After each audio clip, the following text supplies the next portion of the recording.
Počinje live za 3, 2, 1.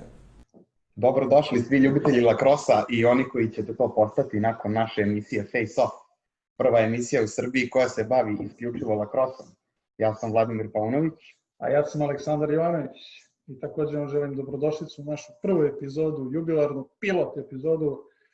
Bilo da je gledate uživo ili na YouTube-u ili Instagramu na kojem ćete moći da je pogledate bilo kada. U ovom trenutku se javljamo i ljudima sa Instagrama. Priključite se, počeli smo sa našim prvim predavanjem, sa emisijom koju ćemo zvati u buduće Face Off. Tako da... Koja označava početak jedne lakros utakmice, kao i, nadamo se, veoma voljenog serijala. Tako je. Šta, da krenemo od početka.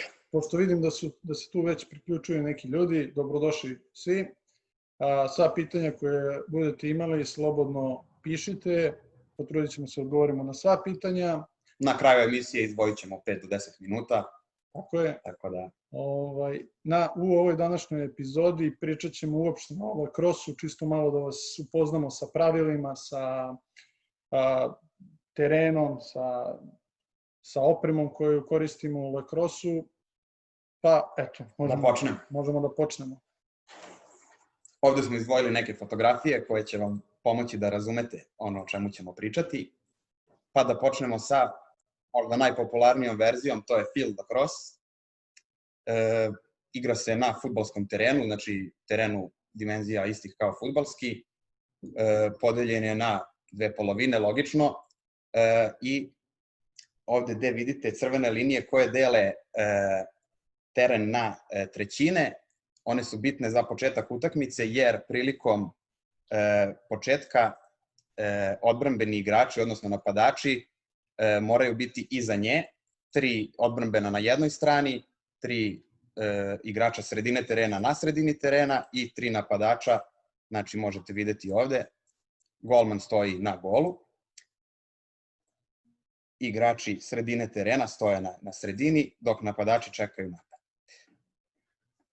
Tako je, kao što možete vidjeti ovde, na samom početku utakmice, ovo je otprilike neki raspored igrača koji imamo, kao što je Vlada rekao, 3 odbrana, 3 vezna i 3 napadača. Pri zvižduku, prvo što krećemo, to jeste face off, to je u stvari borba koji tim će prvi imati posed loptice.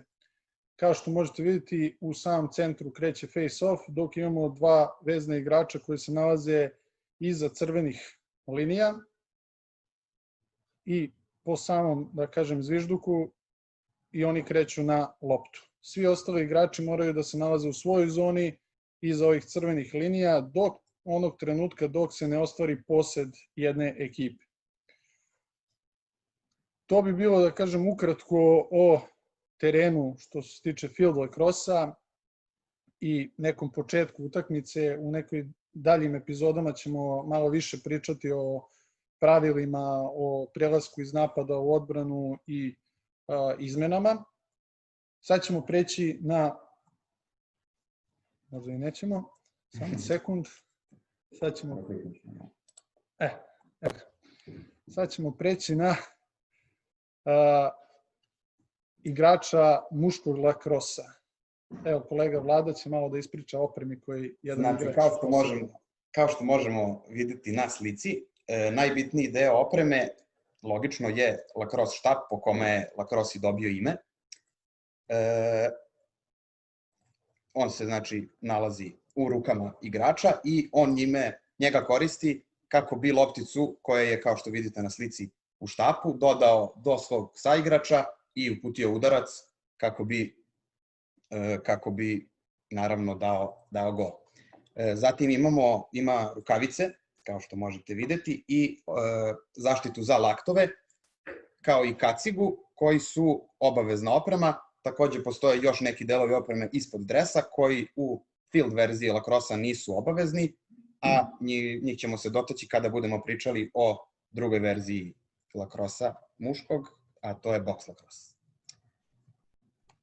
Igrači sredine terena i napadači koriste štap, kao što ste videli na prvoj slici, dok golman koristi štap slične dužine, ali sa mnogo većom glavom štapa. Glava je ovaj plastični deo štapa kojim golman brani kao i svojim telom. Ovde vidite golmana i gol kao i prostor označen crnom linijom koji se zove kris i koji predstavlja golmanov prostor, odnosno kada golman unutar krisa ima lopticu, napadači protivničke ekipe ne smeju da ga diraju. Zatim možemo videti na sledećoj slici dugačak štap otprilike duplo duži od kraka, koji koriste odbrambeni igrači kao i u pojedinim trenucima igrači sredine terena. Zatim postoji field verzija, ali ženskog lakrosa o kojoj će nešto više reći Aleksandar. Tako je. Evo ovdje imamo jedan primer gola koji možete vidjeti. Go je dimenzija, pre nego što pređemo na ženski lakros, go je dimenzija 1,80 x 1,80 m. A evo sada, što se tiče ženskog lakrosa, u ženskom lakrosu to je, kažemo, bezkontaktni sport, to jest ima minimalno kontakta. Kao što možete vidjeti i u ženskom lakrosu glavni rekvizit jeste štap, vidite malo je drugačiji oblik glave i mrežice. Što se tiče zaštitne opreme kod devojaka, najvažnije su, da kažemo, naočare, jer nema kontakta i onda i nije potrebno da posjeduje još neki deo zaštitne opreme. Mada u poslednje vreme se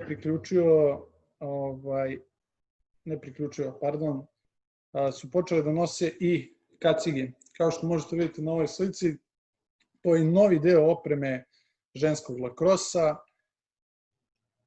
koji u poslednje vreme se javlja na terenima širom sveta.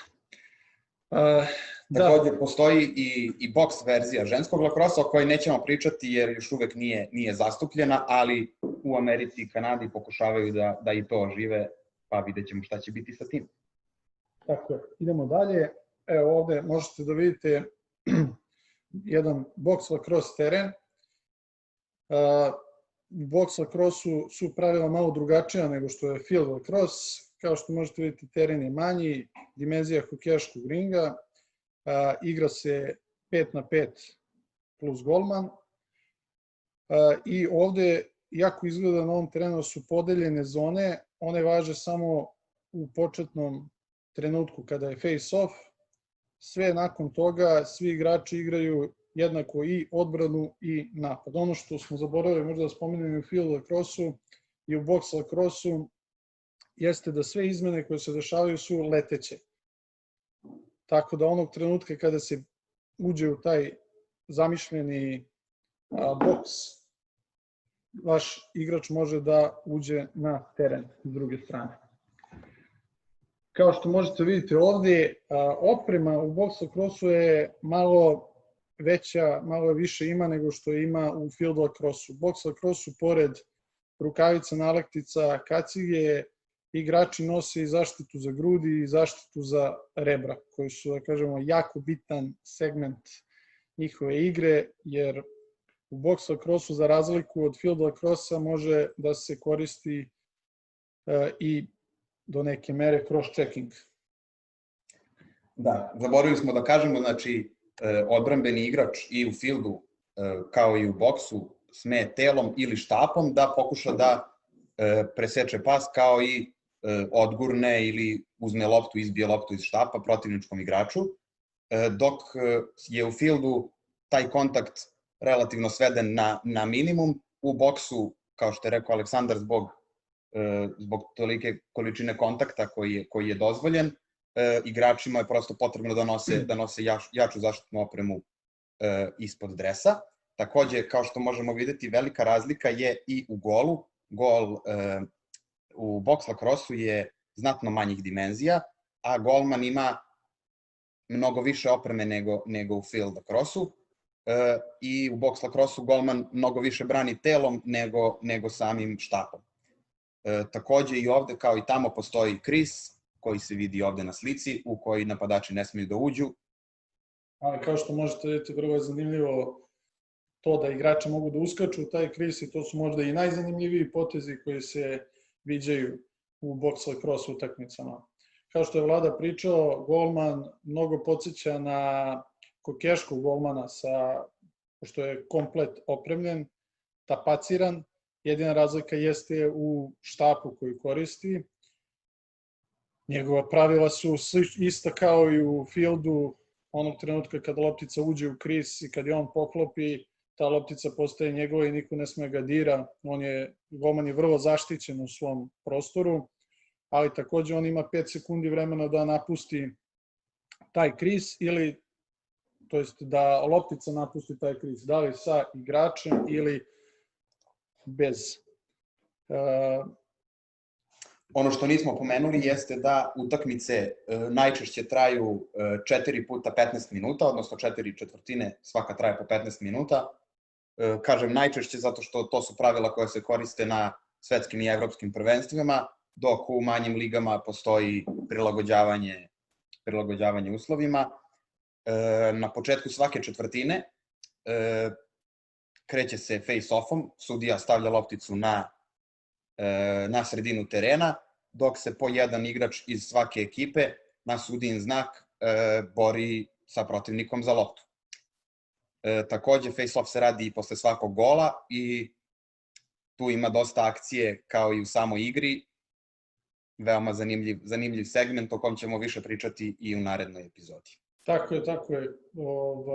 Što se tiče face-offa, možda je to najzanimljiviji deo utakmice za neke igrače, jer kao što mnogi lakroseri kažu, posed je zlata vredan, tako da ko osvoji face-off, taj ima veliku šansu da postigne gol.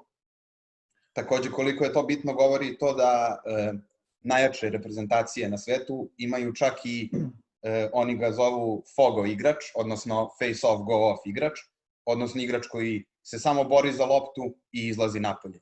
To je kao kada bi u košarci neko imao igrača koji skače na početku i zatim ne uđe celu utakmicu u igru, što je možda u drugim sportovima nezamislivo.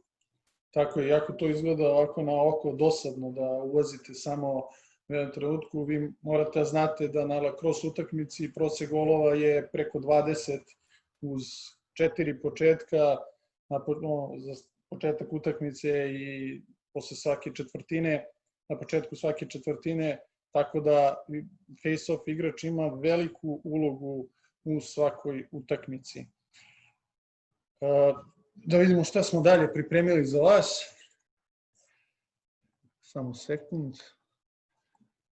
Tako je, ovo je jedan primer lacrosse gola. Šta je vrlo zanimljivo kod ovog gola i ovog terena? Ovaj teren se nalazi u indijanskom rezervatu u Sirakuzi. To je mesto gde je srpska lacrosse reprezentacija odigrala svoju prvu lacrosse utakmicu. Iako se možda na ovoj slici ne vidi, ovde pored svih ovih zastava se nalazi i zastava Srbije koji dan danas stoji tamo i vjerojatno će stajati dugi niz godina. To je jedan od trenutaka na koji smo vrlo ponosni, moram da priznam. Vladimir nije učestvovao na tom prvenstvu, nažalost, ali je učestvovao na naredna 2 u Finskoj i u Vancouveru. To su, kažem, jedni od najboljih trenutaka nas, lacrossera, pogotovo ovde iz Srbije, otići na veliko prvenstvo i predstavljati našu zemlju i učestvovati i takmičiti se sa najjačim reprezentacijama sveta. Tako da, eto, ovo je, da kažem, uvod u neki poziv da svi vi koji nas pratite i koji ćete nas pratiti, da dođete da probate, i da probate lacrosse i da zavolite ovaj sport kao što ga mi volimo. Vidimo ovde priključeno se još dosta ljudi, dobrodošli i vi koji ste se malo kasnije uključili. Za one koji nisu bili tu, video ćemo postaviti na YouTube kao i na naš Instagram kanal, pa ćete moći da ga pogledate iz početka ukoliko želite ponovo da nas čujete ili da vidite još nešto što vas zanima. Sad bi možda mogli da vidimo, malo da odgovaramo na pitanja, pa ćemo posle da usput i zajedno sa pitanjima da pričamo još malo više o lacrosse-u, da vidimo koje nam je prvo pitanje. Prvo pitanje od Danijela, gde u Beogradu može da se trenira lacrosse? Trenutno na lacrosse treninzi se održavaju na Bežaniji, sredom i nedeljom. Ukoliko vas više o tome zanima, možete nam pisati na Instagram stranici, gde imate takođe i moj broj i broj još jednog kolege koga možete pozvati da pitate bilo šta što vas interesuje o treninzima. Tako je, da vidimo još jedno. Jedno pitanje za nas. Zašto ti vrtite stalno na stolicama? Pa, evo, moramo da vam kažemo, ovo je naša prva emisija, nadamo se prva od mnogih. Pa, verujemo da ćemo i vremenom i mi postati, da kažem, malo opušteniji što se svega ovoga tiče, pa da se ne vrtimo toliko. Da li postoji gornja starosna granica? Ne postoji po pravilima, a kod nas tek ne postoji jer primamo sve momke i devojke starije od 14 godina da nam se priključe, a imamo čak i mi u našem timu nekoliko momaka koji su već u 4. deceniji života, kao na primer Aleksandar, iako se to možda ne vidi po njegovom licu. Tako da granica ne postoji, svi su dobrodošli, bilo kog pola i uzrasta. Tako da vidimo da ima još neko pitanje. Nema za sada još uvek još nekih pitanja. Ništa. A kilaža? Kilaža, pa isto kao i godine, od 70 do 177, tako da svi ste dobrodošli da trenirate. I da skinemo kilažu zajedno, ako je kilaža problem. Tako je. Ništa, ajde, dok čekamo neka još pitanja, malo ćemo da vam ispričamo i o našem savezu. Naš savez je prvi put osnovan 2012. godine, pritom da je zvanične papire smo uveli 2013. Tako da je zvanično osnovan 2013. godine zajedno sa 3 kluba, sa Beogradskim zombijima, Novosadskim titanima i Beogradskim medvedima u tom trenutku. Od tog trenutka pa evo sve do sada, kao što sam već pričao, učestvovali smo na 3 velika takmičenja i, da kažem, velikim broj turnira. Trenutno naš savez, nažalost, ima samo 2 ekipe, to su Beogradski Vitezovi i Beogradski zombiji, ali ovim putem, eto, svi koji prate, ako su zainteresovani, mogu da nam se jave zarad osnivanja kluba u njihovom gradu. Rado ćemo pomoći, imamo opreme na stanju, imamo želje, volje da ovaj sport učinimo većim i boljim nego što je trenutno. Ako je to ikako moguće, ali eto. I da se potrudimo da ga i vi zavolite kao što ga i mi volimo i uživamo u njemu svaki dan. Tako je, tako je. Hvala Stu, Stepan. Moramo da se javimo našem treneru nacionalne selekcije koji se takođe priključio ovom predavanju, ovom, da kažem, podcastu. Hi Stu, from Serbia Lacrosse. All the best from Serbia, hope you're safe. Hvala i svima ostalima. Evo, maše Stu nama isto. Ćao, čao. Šta ćemo dalje? Dalje možemo da vam pričamo malo i o našim timovima. Najstariji tim na ovim prostorima jeste tim Beogradskih zombija. Sa čijim kapitenom imate prilike da pričate. Hvala. Eto, šta ćemo da pričamo o njega? Beogradski zombiji nastali su još davne 2010. godine kao ideja malog broja ljudi. Kao glavni organizator treninga i tima jeste naš Brian Gorodecki koji je doneo sport lacrosse u Srbiju. Od tog trenutka pa eto sve do danas tim je rastao, tim je učestvovao na velikim turnirima, tim je izrodio veliki broj reprezentativaca I možda ono po čemu je tim najpoznatiji, to je naš turnir koji imamo, Zombies Cup, koji se održava svake godine, osim nažalost ove, jer znamo, kad znate svi kakva je situacija.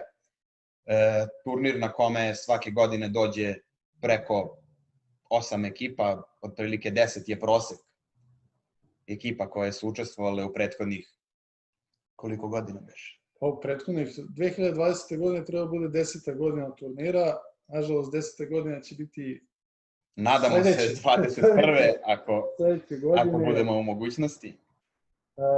Zombies Cup je možda jedan od i najpoznatijih turnira u Evropi, mada čuje se turnir i u Kanadi i u Americi, prvenstveno od strane naših ljudi, ali i kod stranaca. Kao što je Vlada spomenuo, ugostili smo timove iz raznih krajeva Evrope, boga mi... I sveta. Ne nazovi sveta, ali eto, za sad je Evropa, nismo još imali... Za sad je Evropa, ove godine je trebalo da dođe tim iz Kanade, ali nažalost takva je situacija. Nadamo se da ćemo imati priliku da ih ugostimo sledeći put. Ono što je takođe vrlo zanimljivo za Zombije je da su jedan od najstarijih i najuspešnijih klubova na Balkanu.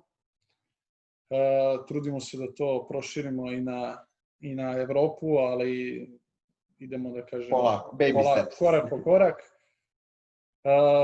Veliki rivalitet imamo tu sa timovima iz Bugarske, Hrvatske, Slovenije, Mađarske. Vrlo nam je drago da i oni imaju timove, jer bez njih ne bi ni mi napredovali, tako da...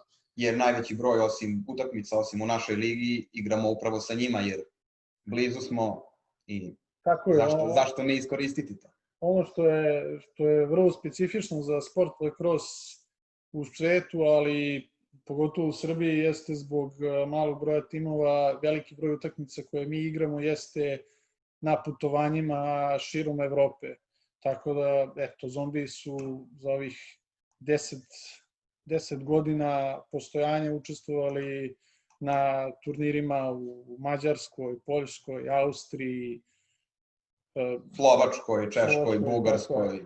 Širom Evrope. I to je još jedna stvar koja je vrlo zanimljiva, jeste da ako krenete trenirate lacrosse, budite sigurni da ćete učestvovati na turnirima širom Evrope i da ćete se družiti sa raznim ljudima. Što se savršeno nadovezuje na pitanje Miloševo koliko se često putuje. Pa recimo, prosek je 2-3 turnira godišnje sigurno, plus turnir koji igramo mi, tako da... I plus liga, tako da kažemo da nam je sezona poprilično zauzeta.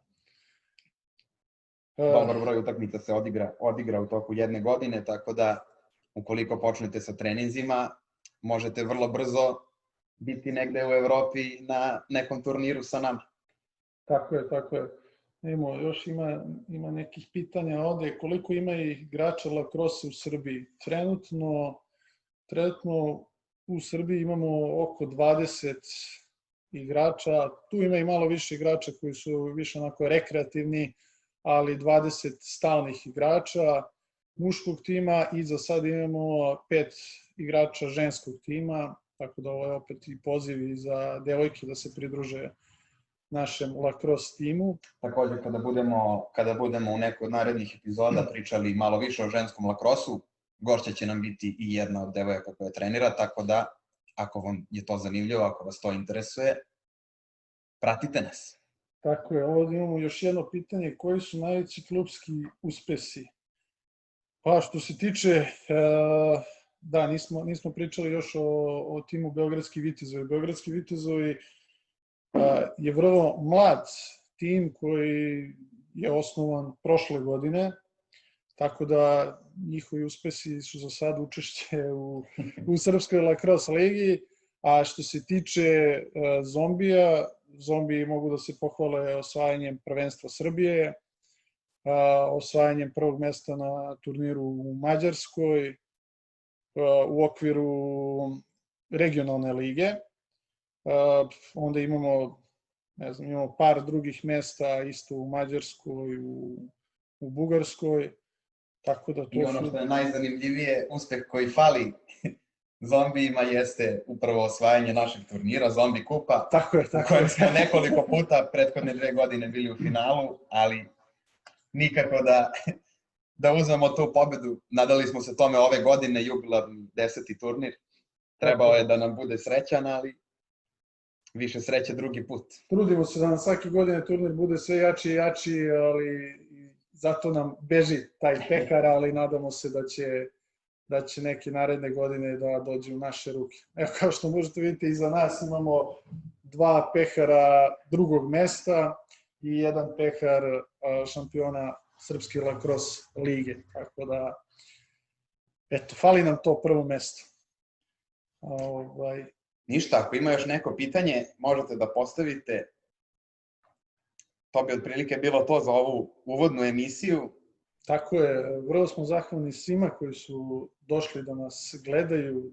I onima koji će kasnije pogledati takođe. Vidimo da su neki i dalje dolaze, ali moramo, nažalost, da vas razočaramo da što se tiče ove prve emisije, mi se polako približavamo kraju. Očekujemo još neko pitanje, ako postoji, ako ne postoji. Evo, ja mogu da postavim Vladimiru jedno pitanje, da on ispriča koji je njegov najbolji trenutak što se tiče lacrosse-a, treniranja lacrosse-a. Pa najbolji trenutak, s obzirom da sam ceo život trenirao košarku i nisam mislio da ću se profesionalno baviti ni jednim sportom jer nisam bio toliko dobar, a kamoli igrati za reprezentaciju, sigurno najbolji trenutak je bio prva utakmica u Finskoj i gledanje u zastavu, slušanje, pevanje naše himne zajedno sa kolegama, drugovima. To je sigurno nešto što je ostavilo najjači utisak na mene, barem do sada, kao i gol koji sam postigao na tom prvenstvu protiv Turske, iako igram odbranu, tako da nije baš često da postižem golove. Takođe imamo ovde i lopticu sa te utakmice, to je običaj da igrači koji postignu prvi gol na turniru dobiju lopticu kao uspomenu do kraja života. A ja mogu da uzvratim isto pitanje. Pa, što se tiče mene, ima puno dobrih, kažem, momenata, ali ubedljivo najbolji trenutak jeste naš prvi odlazak sa reprezentacijom u Ameriku na svetsko prvenstvo u Sirakuzu i to, da kažemo, to je indijanski rezervat, znači na teritoriji indijanskog rezervata se održavala utakmica, sve utakmice, ceo turnir i, da kažem, sam taj čin biti sa svojom reprezentacijom tamo gde je nastao lacrosse i predstavljati svoju zemlju, to je, kažemo, najbolji lacrosse moment do sada. Ko zna, vidjet ćemo, možda će ih biti još. Lazar ima pitanje kako izgleda igrati protiv najjačih ekipa na svetu i koja je najbolja ekipa protiv koje smo igrali? Pa još nismo protiv Srbije igrali, ali tek onda ćemo vam reći kako je sa najjačim ekipama. Ali evo, može Vlada da krene. Šalu na stranu, kako izgleda igrati? Pa, evidentan je, recimo, razlika u kvalitetu je evidentna između evropskog i svetskog prvenstva. To sam ja primetio nakon što sam 2017. bio u Finskoj i 2019. bili smo u Kanadi na svetskom prvenstvu i odmah nas je sačekao, da tako kažemo, hladan tuš, jer smo igrali prijateljsku utakmicu sa Iroquois Nations, odnosno sa Irokezima, koji su osnivači lacrosse-a i to je sigurno najbolja ekipa, iako je ta utakmica bila revijalna, odnosno pripremna utakmica za svetsko prvenstvo. I dalje je, nažalost, kvalitet vidljiv, razlika u kvalitetu vidljiva izuzetno između Kanade, Amerike i ekipa u samom vrhu svetskog lacrosse-a i, da kažem, naš manjih reprezentacija, ali idemo ka tome da i mi jednog dana budemo među njima. Takođe bih možda izdvojio Irsku, s kojom smo vodili najgušće duele, odnosno s kojima su bile najzanimljivije utakmice i to su možda i fizički najzahtevnije utakmice koje sam barem ja igrao na tom svetskom prvenstvu. Tako da, eto, nadam se da smo odgovorili na sva pitanja. Ništa, to bi bilo to za prvu epizodu. Nadamo se da nismo bili mnogo dosadni, da nije trajalo mnogo dugo. Nadam se da ćemo možda biti i zanimljiviji sa nekim, kad budemo malo više radili na nekim određenim segmentima igre, mislim da će to biti još zanimljivije svima. Ovo je bilo više ovako uvod da vidimo kako će ići. Da vidimo... Sledeći put ćemo spremiti i neki video materijal, pa ćemo i na primerima moći da pokažemo neka pravila, neke kazne, neke u budućnosti i akcije i da malo više vas upoznamo sa lacrosse. Tako je, a vi zapratite našu Instagram stranicu, zapratite našu Facebook stranicu, pišite nam, sva pitanja su dobrodošla, svi su dobrodošli na trening i to je to za sad. Hvala vam svima. Hvala svima i čujemo se. Ćao, ćao.